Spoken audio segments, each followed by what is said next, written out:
All right, welcome back to Business Focus. This is your most authoritative business and economic analysis program live here on TV3. We're streaming live on Facebook. We're also live on your DSTV channel 279. So let me introduce my guest to you. He is a former chair of the Parliament's Finance Committee. He used to be in Parliament himself, but he's currently the chairman of the Manifesto Committee in charge of finance and the economy. Dr. Assibey Yeboah is my guest on the program tonight. Good evening, sir. Yeah, good evening. Thanks for having you. What have you been up to? Since leaving Parliament. Since leaving Parliament? Well, I've been doing a few things on my own, and yeah, for the past 3 years, that's what it is. We run a small consulting business, my wife and I, so that's what I've been doing. When I put this promo up about 2 days ago on Facebook that I was going to host Dr. Assibey Yeboah, I got a lot of commentary, people having all sorts of questions to ask you. I'm sure in the course of the program I'll reach some out to you. But before we delve into the matter itself, the NDC have held a big demonstration today at the Electoral Commission. What's your thoughts on it? My understanding is that they are calling for an audit of the voters' register. I think it's too late in the game.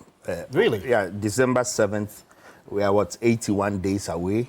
Are they prepared to delay the election date? It's too late? Yeah. For an audit of the voters' register? 81. That's why we display the register for people to go check and also to give out names of the dead and all. We have gone over this process. This is the 9th time. So did they ever call for an audit until recently? But your party in 2016 had called for an audit of the voters' register. But I'm saying not 80 days to the elections. 80 days to the elections is too late. It would delay the elections. And it's too late to ensure fairness, accountability, is anybody suggesting that the register, as it is now, favors one party? Nobody has said so. Exactly. There are laid down processes. So we do the registration, we do a mop-up, then there's a display of the register for you to go and check your name, give out names of the dead, and we've gone through the motions. So people keep on changing the goalposts, you know. I sense when things are not going well, if you listen to the rants of former president yesterday, he's frustrated. And really? He is. Now he's attacking pastors and chiefs. He is? Didn't you listen? Saying that people are hypocritical is he's saying that pastors in this country and chiefs are all hypocrites because they haven't jumped onto the NDC's bandwagon. So it's a much ado about nothing. I don't think it's fair to the good pastors and chiefs in town. You mean the demonstration today is much ado about nothing? Oh, it's for the EC to decide. I don't think it would change anything in terms of the outcome of the elections. With 81 days to go, what would the audit actually do? Take out the names of the dead? We've done that, isn't it? There will still be names of people who are dead in the register, even after the audit, the forensic audit. So you can never have a foolproof register. So just be vigilant on election day.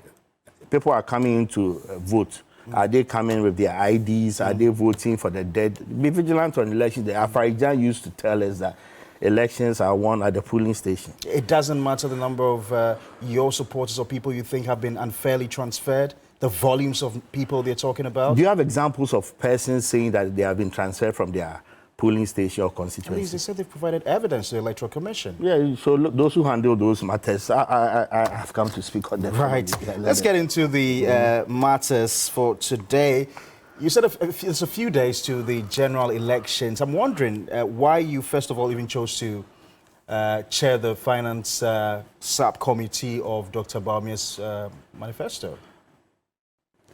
Why wouldn't I chair the committee when the flag bearer asked me to do so? I did it with Anna. Anytime Dr. Bawumia asked me to do anything to help him win, I would do so. So while I'm a member of the MPP, I have not denounced the party, and he thinks that I can do a job. He invites me to chair his manifesto subcommittee. I didn't even think about it. Well, the more reason why people are asking, because you've been pretty much missing since you left Parliament in That's why I said 2012. I told you earlier, I've been doing things on my own, running my own consultancy, but I've been in touch with the candidates. But you have not hidden your disapproval of some of government's own policies. This government, the government for which you chose to become chair of the Finance Committee. Dr. Bawumia was part of this government, which you criticized. But Dr. Bawumia has been part of the government. In his manifesto, he says he will abolish the E-Levy. He says he will abolish the betting tax. He didn't run the show. So there are things in the manifesto that run contrary to what this government is doing. So if I have divergent views and I add them, is it criticizing the government? No. Some of the things I have said about the MPP government have come into fruition. Like what? Like advising the government to run to the fund early on. Didn't it happen? It did happen. Yes. So I said the E-Levy wasn't going to bring the targeted revenues. Yes, we've seen it. The E-Levy has failed woefully. So I'm an economist, a good one at that. And if I have strong views on a matter, you think I should just keep quiet because I'm MPP? No, that's not how you build a nation. So in your manifesto, you talk about major tax reforms. You talk about offering a one-time tax amnesty to all Ghanaians and corporate entities through the tax amnesty from the payment of taxes from the previous years. You talk about waiving of interest and penalties for failures to file taxes in previous years. And you also talk about the introduction of a flat rate tax system in Ghana, like Estonia. And you're saying that this will simplify the tax administration by giving taxpayers the visibility into their tax obligations and therefore easier to file and pay their taxes. How realistic are these? How realistic? This is not the first time we will be granting a tax amnesty. In 2018, the MPP did it. I think the publicity was low.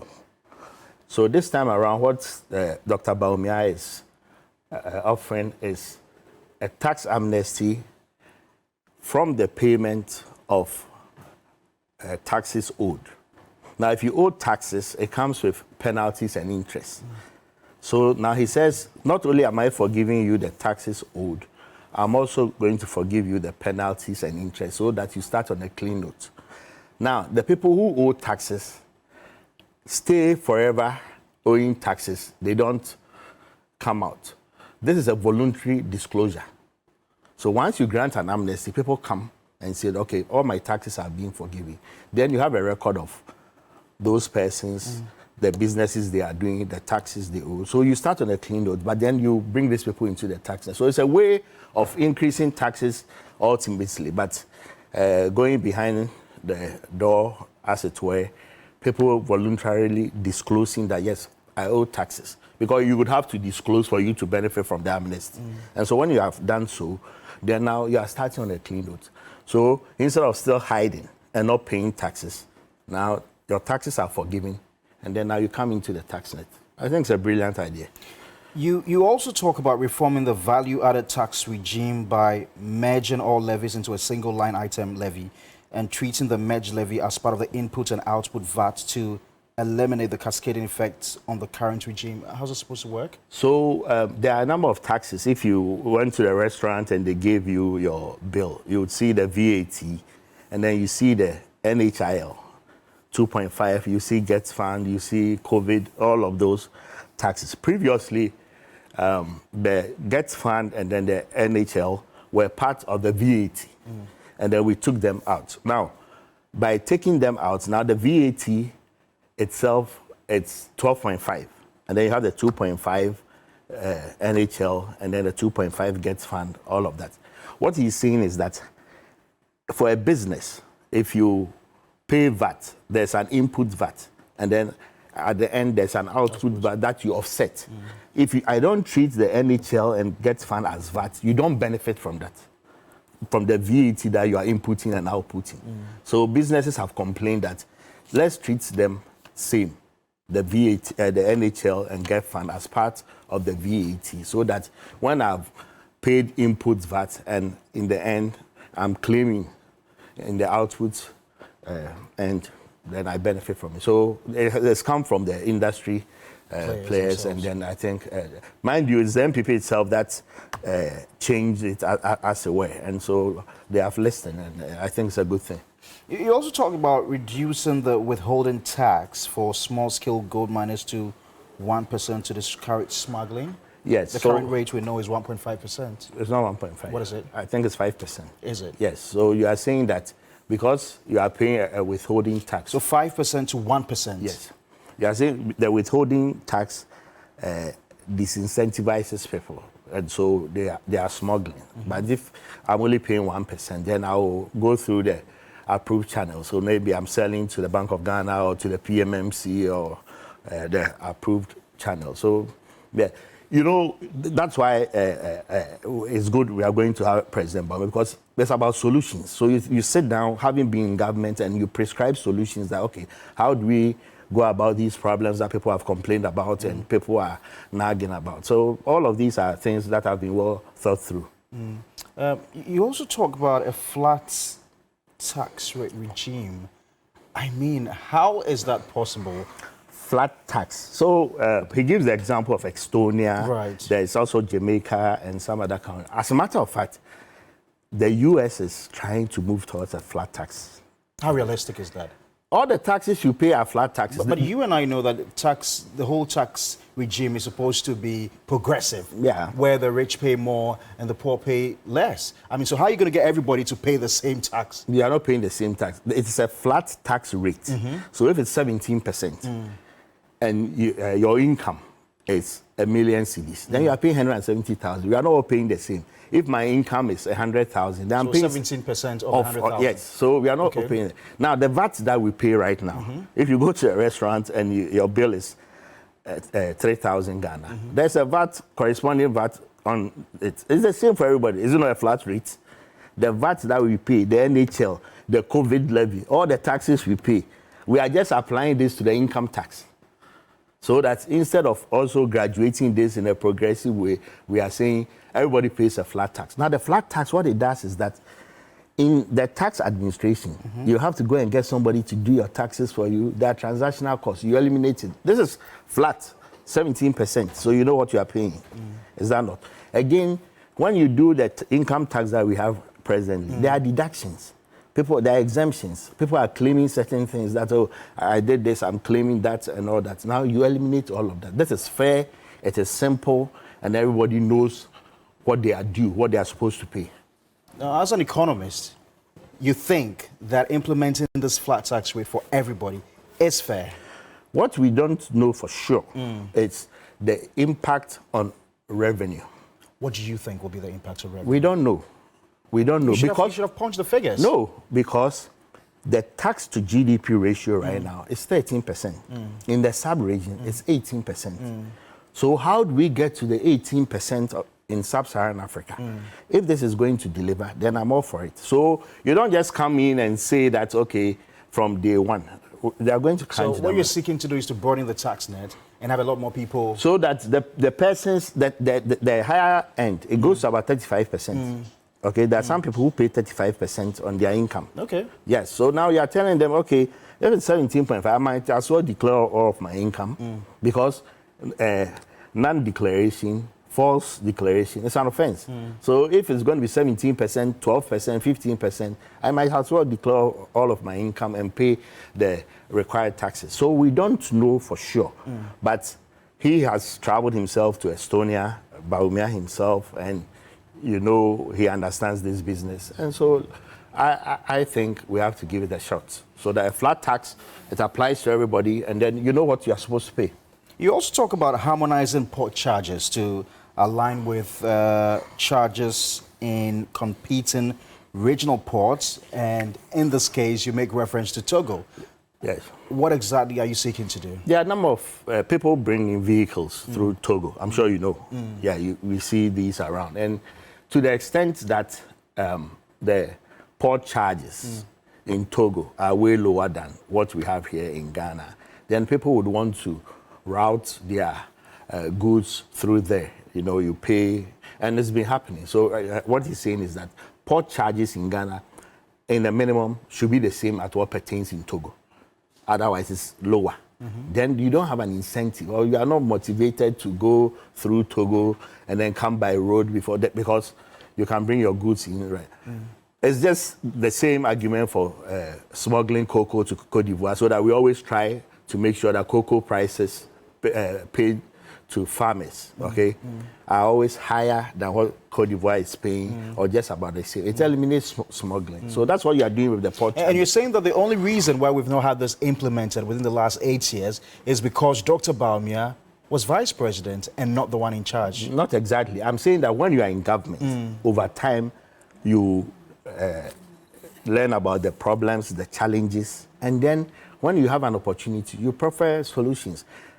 I was MP. I'm sure if I'm MP again, there are so many things that as chairman of finance committee, I would do them differently. So, listen, economics, finance, they are not exact sciences, okay? So that is why people have different views on the same subject. It is not like a chemistry that you are doing titration and the end point is 22.4, and no.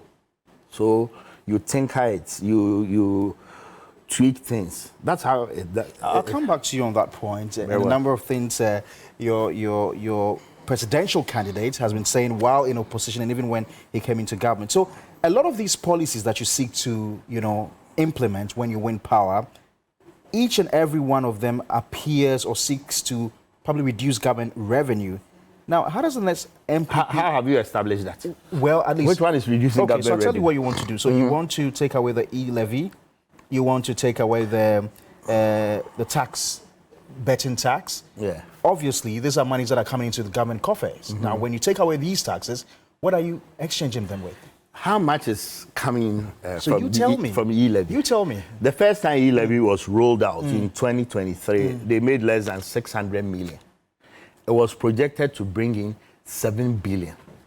You made 600 million. And all the town hall meetings and the demonstrations for 600 million. And you told them that they couldn't achieve that target. Yeah, but we've gone past that. And Dr. Bawumia at the time, and lately we've learned that even at cabinet, he opposed the imposition How of the... are we supposed to know that? I wasn't there, but I said lately we've heard that. We've heard, okay. Yes, I'm sure you have also heard.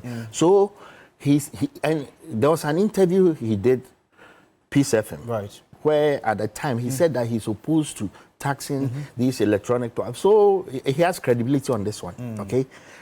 He's seen that if for 600 million, people are not going to do the momos and circumvent the processes and, let's take away the E-Levy. And on this one, he's been consistent. He's been consistent? You say? The Peace FM interview was publicly done, and then we've heard from the minister, the cabinet, he opposed the introduction of the E-Levy. But at least these, the betting tax, the E-Levy... How much is coming? It doesn't matter how little they were. They are. We are under an IMF program. We need revenues. Not exactly, okay? Okay. Not exactly. You have to create incentives for people to produce. At the back end, you tax them, their corporate income taxes. When the MPP came into office, 2017 to 2019, they abolished over 20 taxes.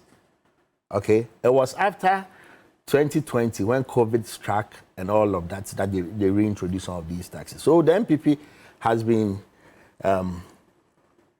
proactive on this one. That it's not about all manner of taxes here and there that we used to, special import levy.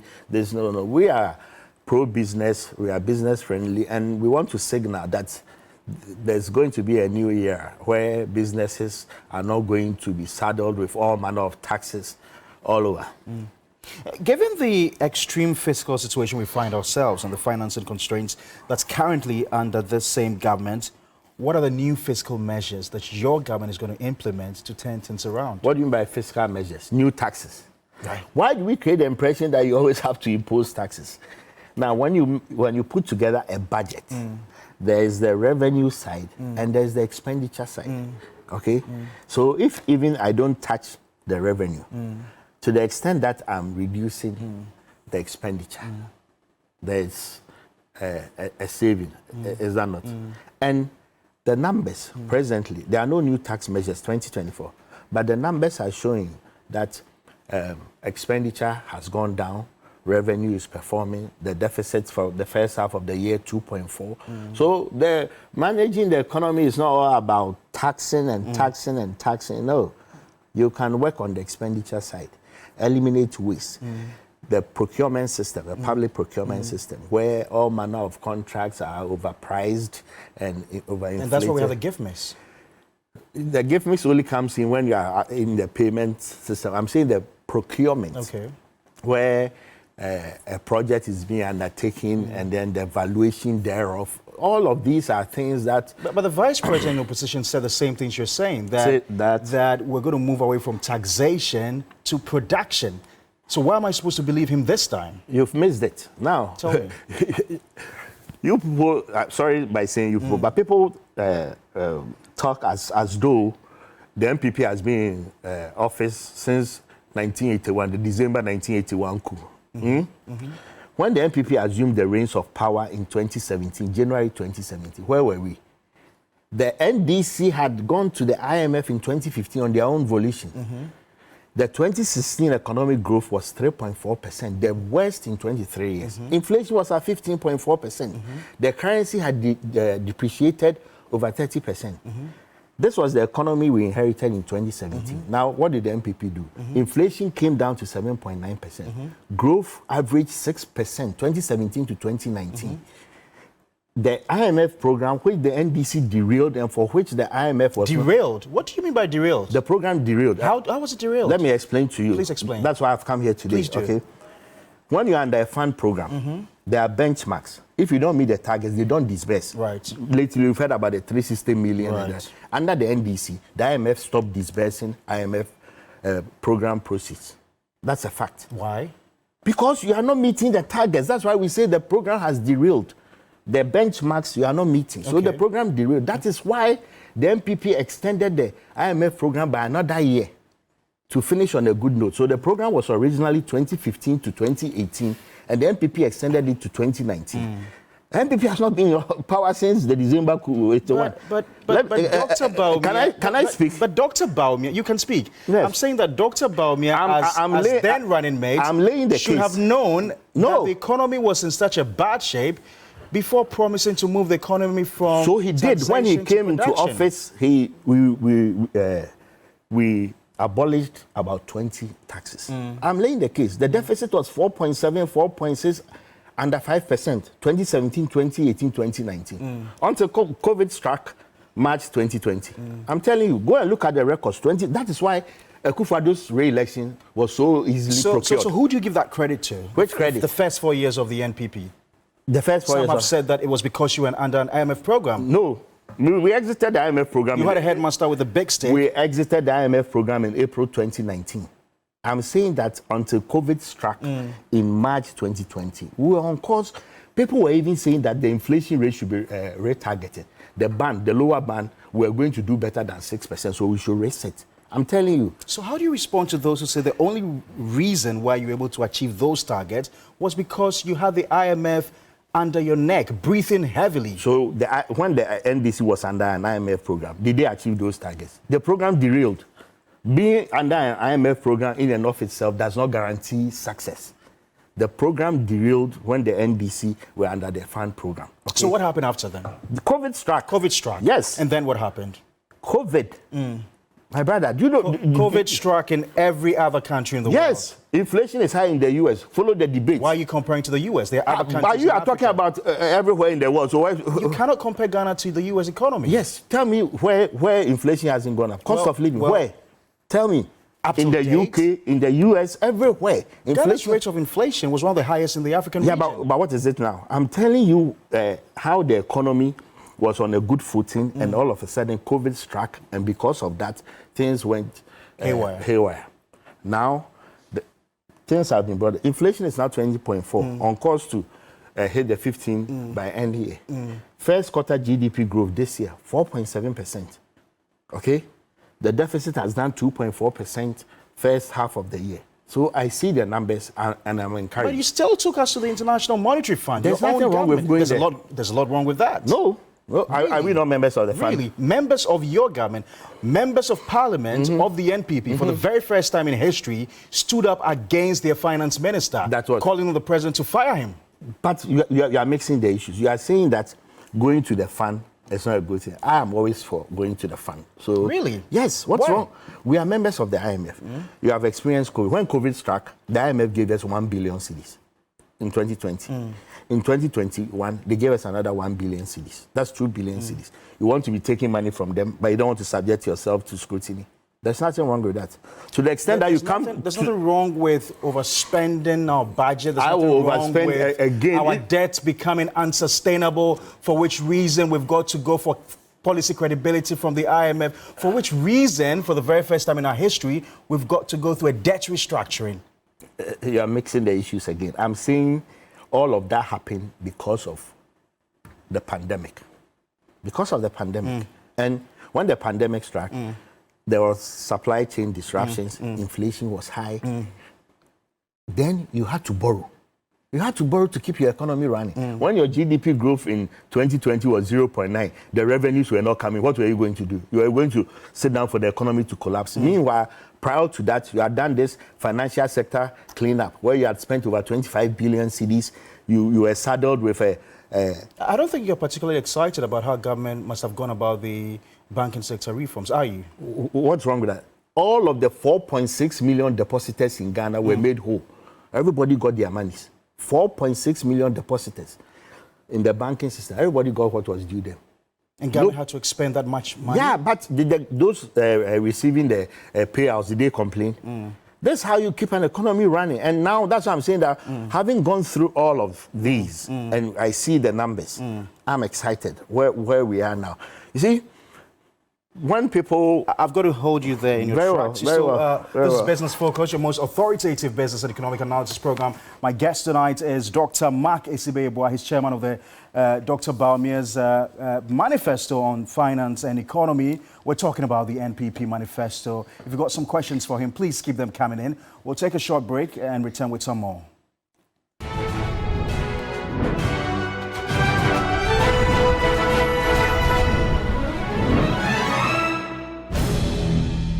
This is Business Focus with the award-winning Parkwesi Asari.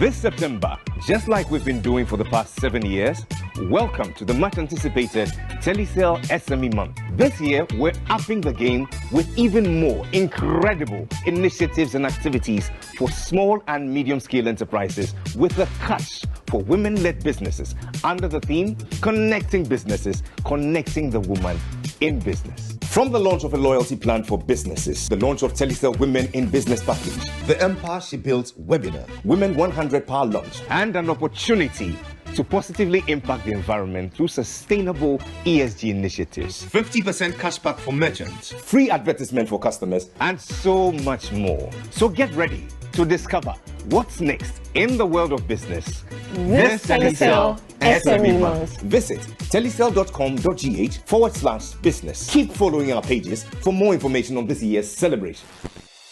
Welcome to Rehoboth Havens, a tranquil oasis in the serene surroundings of Aye Mensa Danfa. Discover Sand Bay, our 3-bedroom homes that redefine comfort and affordability, along with cozy 2-bedroom options that make you feel right at home. Design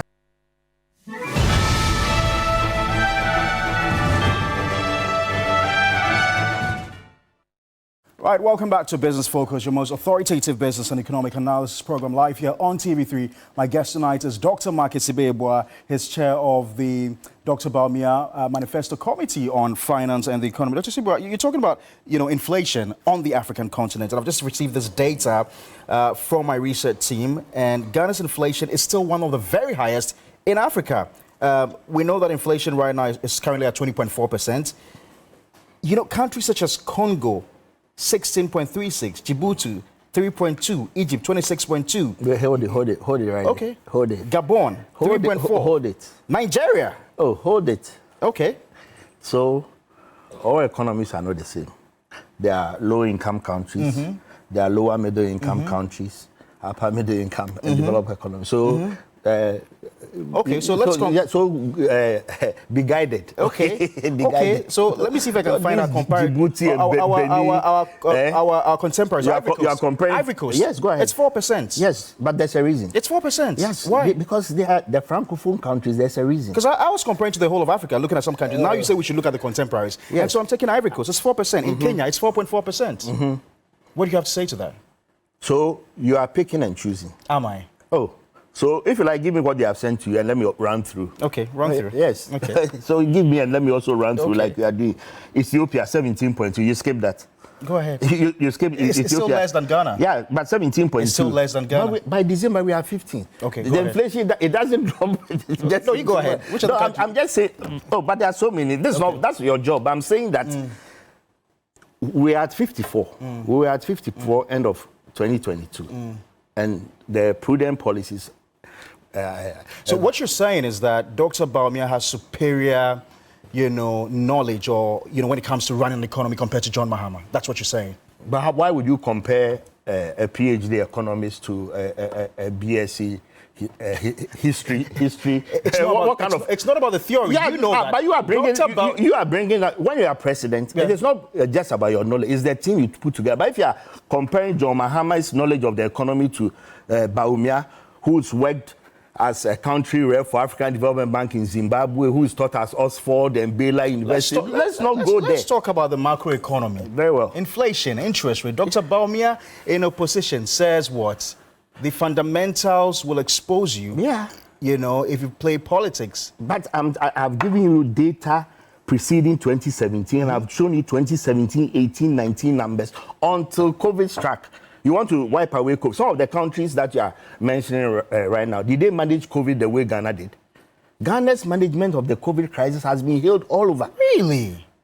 You see, you sit in this country and you denigrate your country and you say what we did with COVID. Really? That because people want power. One city to 4 and so to 1 to 17. If even one call that superior management. If even one person dies, and then the exchange rate is going to be 1 to 17, and COVID we are saving lives. Which one would you prefer? Lives are being saved. We spent money to save lives. Are you saying the PPEs that the fast depreciation of the cedi against the dollar is only because of COVID? It is because of where we got to with the COVID. The increased borrowing, the expenditure. When you were getting the free water and free electricity and free meals, you think there was not going to be consequences at some point. But at that time, that was the right thing to do. That was the right thing to do. If we had the opportunity to do it again, we have to do it the same way. We managed COVID efficiently, one of the best all over. Regardless of the fact that we also got a lot of inflows as a result of COVID? Well, I'm saying that following... No, but you know that. Yeah, following COVID, there has been the war, which I don't want to even dwell on. But now, where are we? Now we are at the point where inflation is at 20.4. GDP growth first quarter this year, 4.7. And all of these numbers are trending downwards. That's what excites me. And how are they reflecting in the lives of the ordinary people? Cost of living is still very high. You know that. Do you think there will ever be a day that an economy will decide that will go around and say, how is it reflecting in your pocket? We just look at the numbers. If you go to Sweden right now, the way I assess the Swedish economy is that what is GDP growth, what is unemployment, what is inflation. Well, I will not go to Sweden and ask people, is it reflecting in your pocket? Of course it is. It doesn't happen that way. You just look at the numbers. If there's growth, it comes with attendant employment, it comes with revenue for the government. And is that what's happening here? But interest rates. Inflation is still going down. I'm giving you but first quarter. Are still very high. I'm giving you first quarter growth numbers, 4.7. But the interest rates you are talking about, what did the MPP inherit in 2016? You said you had superior management of the economy. Yes, but I gave you numbers for 2017 to 9. Compare to the countries that you were comparing. I gave you 2017. Like the Americas. I gave you 2017 to 2019 numbers.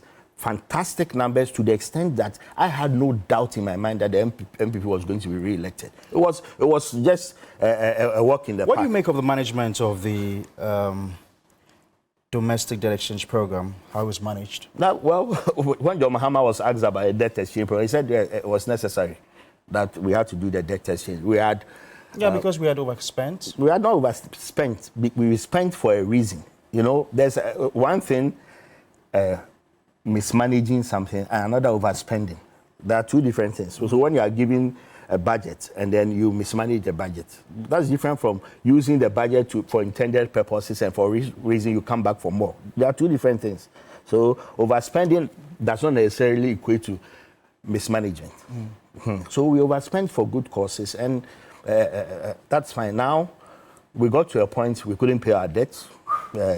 We had to... But that's quite at variance with people like the respected economist, Kwame Pianim, who think that the finance minister mismanaged the economy. That's Mr. Furata's history. Now, it's about the future. It's about Bawumia. What does he bring on the table? That's what we're talking about. So, does he have credibility on the issues on the table? Has he given bold solutions for jobs and businesses? I believe so. You think he has? I think that if he's given the opportunity and he's able to go ahead with these bold solutions here, he will transform. How are you going to manage the economy, especially now that we're in an IMF program? What's going to happen next year if you win the elections? But the MPP has done that 2017 to 2019 under IMF. Have you forgotten? Yeah. Yeah, and we produced good results. 2017, the deficit, growth numbers, inflation, all of them were good. Exchange rate depreciation, and all that. So that's what I'm saying. If I look at the trend right now, what is happening, it gives me confidence that by end year and going to 2025 under a Bawumia presidency, we'll get to really finally restore macro stability once more, manage our debt well, and do social protection. There are certain things you don't hear about. For example, I'm not sure you know about the LEAP program, where about 720 million is being spent. The aged go, they get monthly reliefs, you know. People are there enjoying the school feeding program, the capitation grant. These are things that help a lot of people around the country, but sometimes we are looking at the exchange rate is 16 cedis, and I'm getting quite a number of messages. A few people are telling me that you only did well in the first 3 years of your government because you were under an IMF program. Well, you've answered that question, but those were the we views. exited the IMF program those April are the views 2019. people are bringing up. There's also one that says that the vice president has promised to bring back the cedi with gold. I think there's a gold for for oil in order to stabilize the cedi.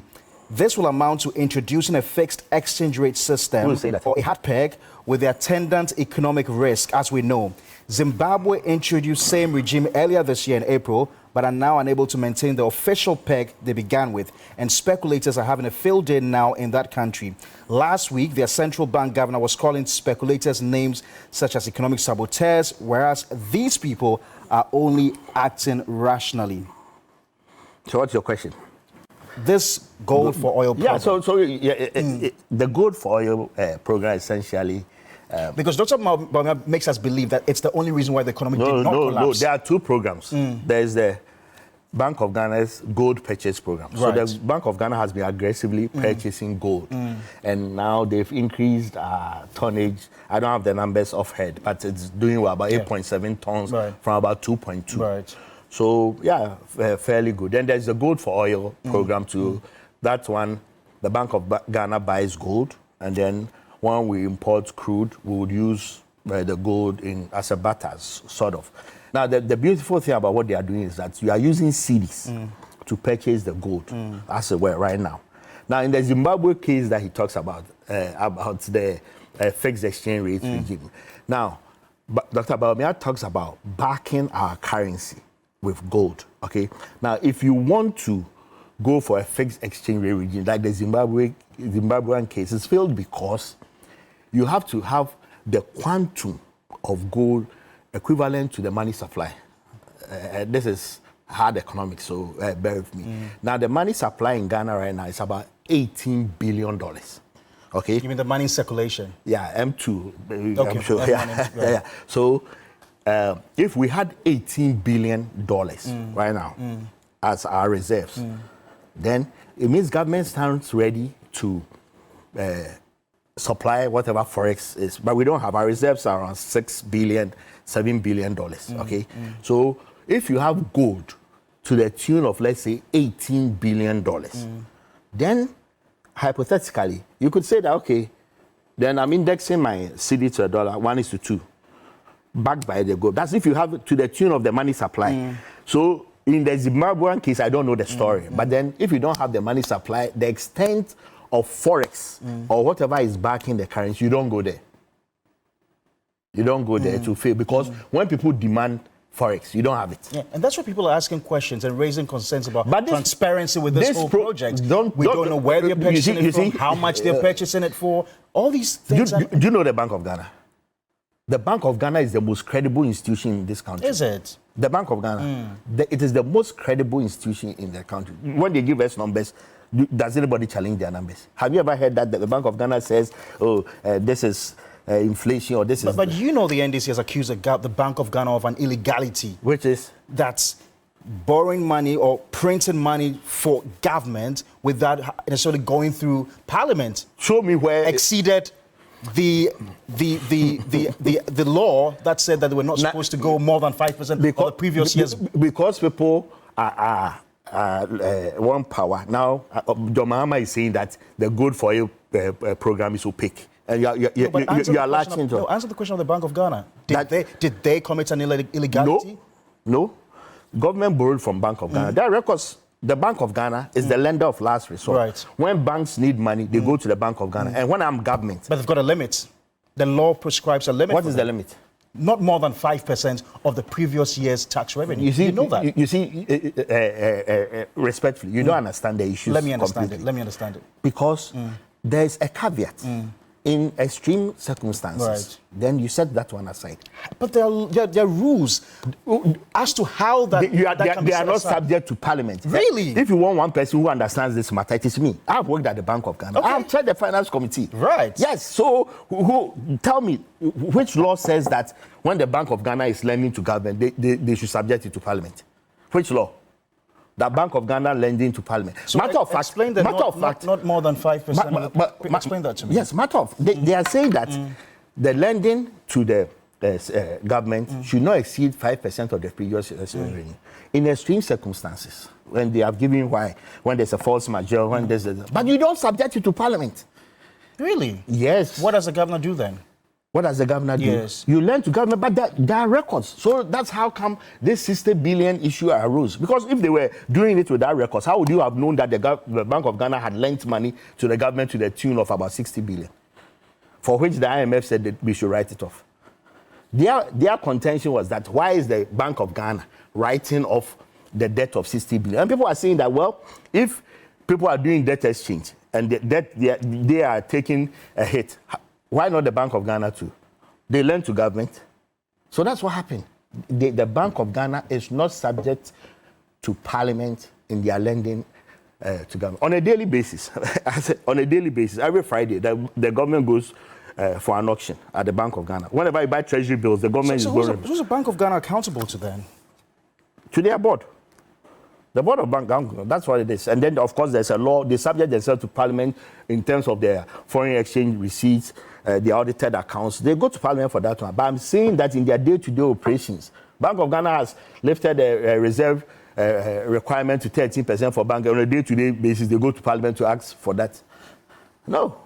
You think government handled the debt exchange program well?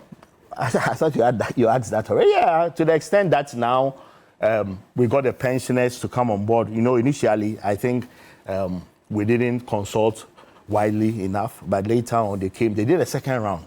So for you to come back and do a second round means the first round didn't go well. But ultimately, about 204 billion cedis have been exchanged. I think it's a good start. And then will you take up the position of finance minister if it's offered to you? Why are you asking me? But you are chair of the finance committee. There are so many qualified people, and I think when you saw how the Ghana Web introduced you, they said you're shadow finance minister. Oh, would you take it? People write all. Would you take it? My interest is in Dr. Bawumia winning the election. Would you take it if you're appointed finance minister? Can we get ahead of...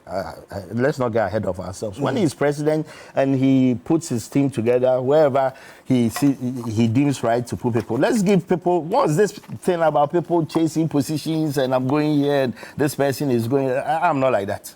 No. Those who know me, they know that I don't live for these things. They don't mean anything to me. Assibey Yeboah, 1 hour came so fast. I guess. Can I have you again? I don't remember last I did an interview. I don't know how you got me here. Thanks so much for your time. Sure. Right, Anytime. so Dr. Assibey Yeboah has been my guest on Business Focus tonight. Lots of your questions coming in. Unfortunately, I was unable to read any of them. Hopefully, same time, next we'll bring you another exciting episode of Business Focus. Have a great evening.